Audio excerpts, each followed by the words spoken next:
Bon, je me suis fait voler ma caméra. Vous inquiétez pas, rien de grave, il n'y a pas eu de violence ou quoi que ce soit. Juste, j'ai perdu ma caméra, j'ai perdu tous mes fichiers. Donc commencer le vlog en Bolivie, il faut quand même que je vous raconte cette histoire. Après le Brésil, on était très fatigués. On devait prendre un bus de nuit. Bus de nuit veut dire long trajet. On était à l'avant du bus, j'avais laissé mon sac sous le fauteuil. Il y avait très peu de gens autour et honnêtement c'était assez délicat pour pouvoir l'ouvrir ou même prendre quelque chose dedans. Et je pense que du coup avec la fatigue, on s'est laissé un peu partir avec Jeanne, on s'est endormis tous les deux pendant tout le trajet. Et par la suite, en arrivant au logement, après on dirait une petite heure de transport pour pouvoir y arriver. En arrivant, je me rends compte que j'ai plus ma caméra dans sa boîte. Donc moment de panique, moment de stress, on refouille un peu tout. Et au bout d'une heure, on finit par se dire qu'elle a été perdue ou volée. Donc on contacte le dernier logement qu'on avait fait, on contacte aussi les restaurants dans lesquels on était allés la veille. Ils nous envoient des vidéos de caméra surveillance pour nous confirmer que j'ai bien rangé la caméra, il s'est rien passé de bizarre. On demande au logement du coup dans lequel on était, à La Paz, si il pourrait nous montrer les caméras de surveillance pour voir si personne n'avait volé le sac parce qu'on l'avait laissé dans la réserve le matin. Il nous montre les caméras de surveillance, rien du tout.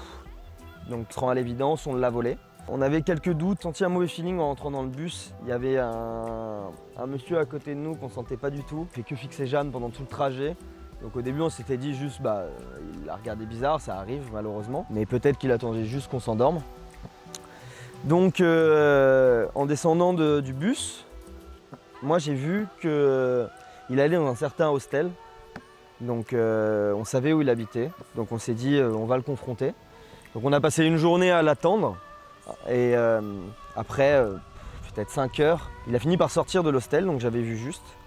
Et là je le confronte. Je lui dis tu te souviens de nous, etc. Il me dit oui. Et derrière je lui dis t'as ma caméra, je le sais. Je joue un peu la carte de on a vu les caméras de surveillance, le bus nous l'a envoyé alors que bon, on n'a rien reçu. On le confronte, il se décompose un peu, je sens qu'il panique. Et il commence à me dire qu'il n'a pas la caméra, il n'a rien du tout. Donc il me dit tu peux même monter pour aller la voir, pour voir dans ma chambre si j'ai quelque chose ou quoi que ce soit. Et en soi j'avais pas de preuves donc bon. Et je sens qu'il se décompose, je me dis bon, dans tous les cas je sais pas, c'est peut-être pas lui. Avec du recul je me dis, et même avec Jeanne on se dit qu'il l'a sûrement juste vendu l'après-midi parce qu'on était dans le quartier où tous les objets de valeur se vendaient. Donc voilà. Ça c'est la première partie de l'histoire qui est pas cool, on perd la caméra. La deuxième partie est un peu plus fun, un peu plus drôle on va dire. On a dû aller du coup au commissariat parce que pour que je puisse me faire rembourser il fallait une attestation de vol. Donc on va au commissariat bolivien, c'était une sacrée expérience. On tombe sur un policier au demeurant très gentil qui nous parle limite plus de la France que du vol. Il nous montre des TikToks sur la France avec des musiques de Indie là, etc. C'est assez marrant. Et du coup on finit par avoir la déposition et fin mot de l'histoire, j'arrive à me faire rembourser. Donc tout finit plutôt bien. Mais ça reste une expérience assez douloureuse, ça m'a mis un petit coup sachant que j'avais quand même beaucoup d'images dans la caméra.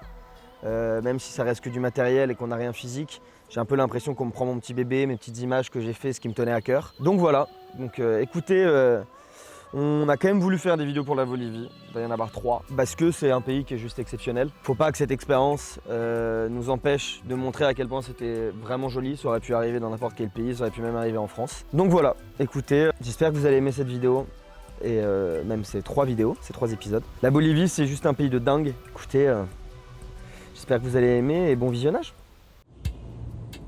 Du coup c'est parti, nous voilà à La Paz. Au programme, découverte de la ville. Et une de nos activités préférées, une activité culinaire. On va tester un des restaurants gastronomiques les moins chers du monde. Donc c'est parti. Meu pedaço de pecado de corpo colado, vem dança comigo. Quero ser teu namorado, ficar do teu lado, falar no ouvido que você é mais bonito, pedaço da vida de felicidade. Vem matar logo o desejo, faz esse vaqueiro feliz de verdade. Vem matar logo de beijo, quando te vejo eu acabo com a saudade. Tô querendo te beijar de novo, o teu beijo me enlouquece. enlouqueceu. Tudo que a gente já fez foi pouco. Quero sentir seu corpo no meu. Tô querendo te beijar de novo. O teu beijo me. Tudo que a gente já fez foi pouco.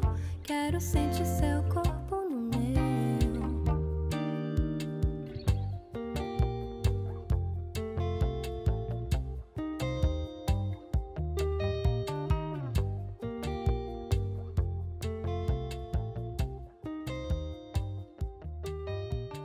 Meu pedaço de pecado de corpo colado, vem dança comigo. Donc nous voilà arrivés à notre activité préférée, le restaurant, qui s'appelle Popular. Donc c'est un restaurant gastronomique bolivien. Quand on arrive, en général, il y a un petit peu de queue, donc il faut vraiment arriver en avance pour avoir de la place. Donc c'est un menu en 3 temps, donc entrée, plat, dessert, avec 2 à 3 choix par catégorie. Donc nous, on y a été 2 fois, donc on a pu tout goûter et même se mettre, du coup, en fait les cuisines sont ouvertes, donc on peut se mettre même devant, manger face aux cuisines, donc c'est très intéressant, c'est très sympa. Et du coup, très goûtu également. On en a eu au total pour 11,50 € par personne, donc c'est vraiment abordable. Donc voilà, c'était une super expérience et du coup, c'est une très bonne adresse qu'on vous conseille.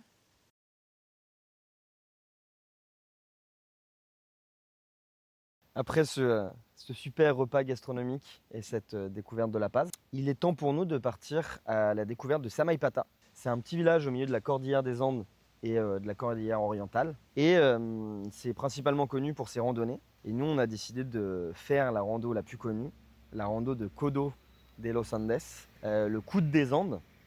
Donc ça sera une randonnée qui va nous permettre d'avoir vraiment un panorama juste hallucinant sur la Bolivie et sur toutes ces chaînes de montagnes. Donc on vous laisse voir ça. Pour vous expliquer là un peu, on redonne. On va jusque là, je crois. Ensuite on va là-haut et après on redescend.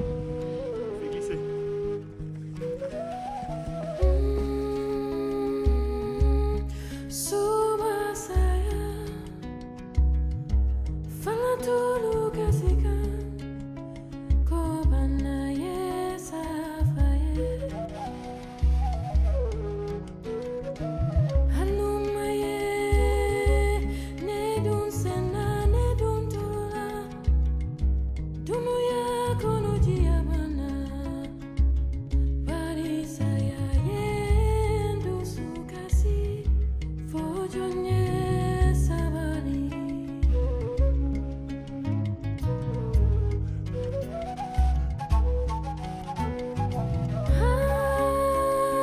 Hanayena hiten solemania Nyelele mankanu Hitolo malu.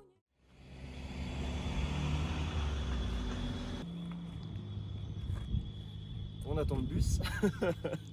Où ça? On attend le Alors bus attention. on est vraiment dans un endroit de fou.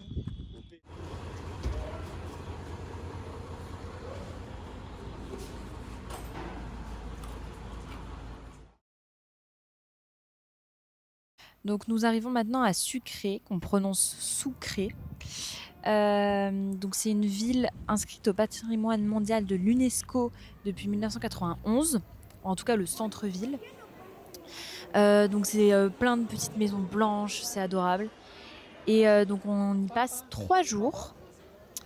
On va pouvoir voir le marché, où on va y manger. Voilà. Et du coup on a eu de la chance parce qu'on est tombé pile un dimanche. Du coup c'était un jour de festival de musique et de danse. Donc on a pu voir pas mal de danseurs et de danses typiques d'Amérique du Sud en général. Il n'y avait vraiment pas que des danses boliviennes. Donc on vous laisse avec les images.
après Sucré et ce festival de danse qui était juste exceptionnel. Direction Potosi, c'est une ville qui est principalement connue pour son activité minière et du coup attire pas mal de touristes qui ont envie de visiter ces mines. Je vous avoue que pour le coup avec Jeanne, on n'avait pas forcément envie de faire ça. C'est quand même une activité touristique qui profite d'un métier qui est difficile, un peu un métier où les gens sont dans la misère, sont dans des conditions de travail quand même très difficiles. Donc on a quand même voulu visiter la ville. La ville était mignonne. Il faut savoir qu'elle est à plus de 5000 mètres d'altitude, donc en termes de conditions physiques, c'était assez dur. Déjà, il faut s'adapter. Et en plus de ça, chaque mouvement est difficile. Donc on a décidé de faire tranquille. Mais vous allez voir, c'est quand même une ville mignonne. Petit marché typiquement bolivien, donc je vous laisse avec les images, c'était super. Várias queixas de você. Por que fez isso comigo? Estamos juntos e misturados. Meu bem, quero ser seu namorado. Várias queixas de você.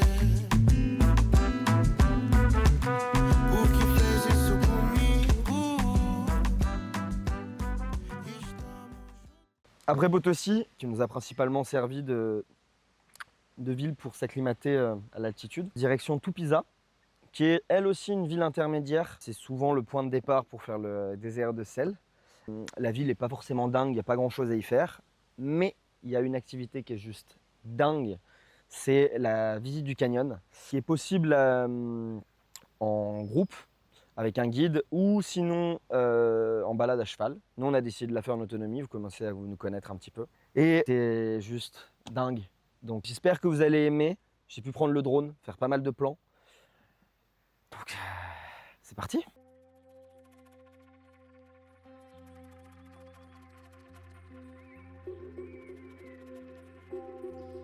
Petit hic, on fait une super rando et là il y a un mur. Comment on fait?